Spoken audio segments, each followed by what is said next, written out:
Jennifer Johnson here, checking in to talk a little bit about counselor competencies and wellness this week. After looking through the Florida Board of Health's website, specifically for licensed clinical mental health counselors and licensed social workers here in the state of Florida, just a basic search revealed 370 individual cases or citations towards those professionals. The infractions ranged from administrative comments or notes from clients, things of that nature, not following through with schedules, not following through with what was agreed upon.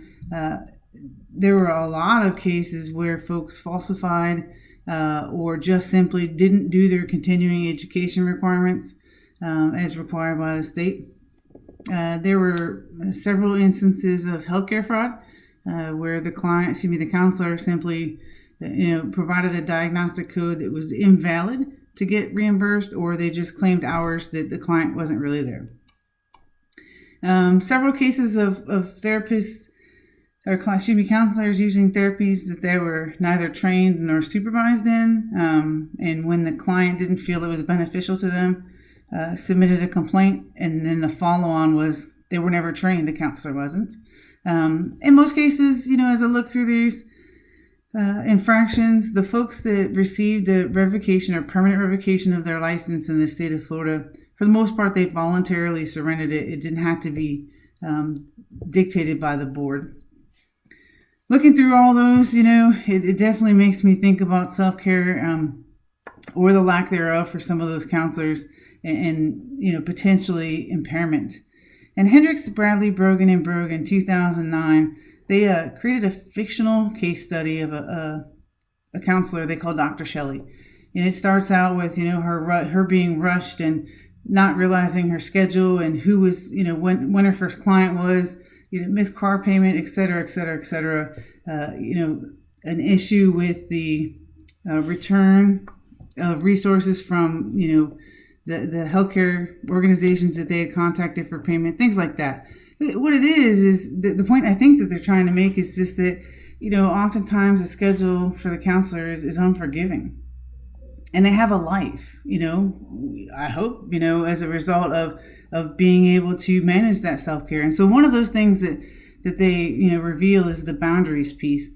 Setting healthy boundaries with the clients. They understand, how many times they're going to see you per week or per month, how many hours, etc., and then holding them to that, with that, exception being an emergency. And then also with the scheduler. If an hour or a part of the day is blocked, there's probably a reason for it. So let's don't put a client in there, as a reoccurring need. And from there, following into the ACA Code of Ethics, there's 3 different standards that talk about impairment. C2G is called impairment, and it really is about counselors policing themselves. When they recognize a need, making sure they're going to get the help that they need, whatever they may be. And then at times when life gets, too rough or they don't feel that they can be effective with their clients, taking a knee and being okay with that, making sure that the clients are referred or whatever the case might be. And the same thing is, looking at their peers, looking at the folks they consult with or supervisors, things of that nature, to say, hey, just here's some honest feedback for you, with hopes that they might, reflect on whatever that feedback you may give them and accept help.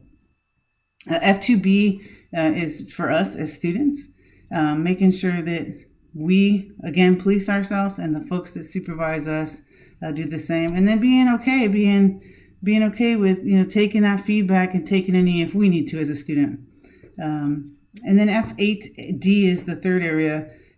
This one is really focused at our educators here at Liberty University, specifically making sure that they're looking at us with regards to the standard. And, if we're submitting documents or papers up here, and then all of a sudden we start to decline, maybe giving us feedback. And again, be okay with not being okay. This is the safe zone.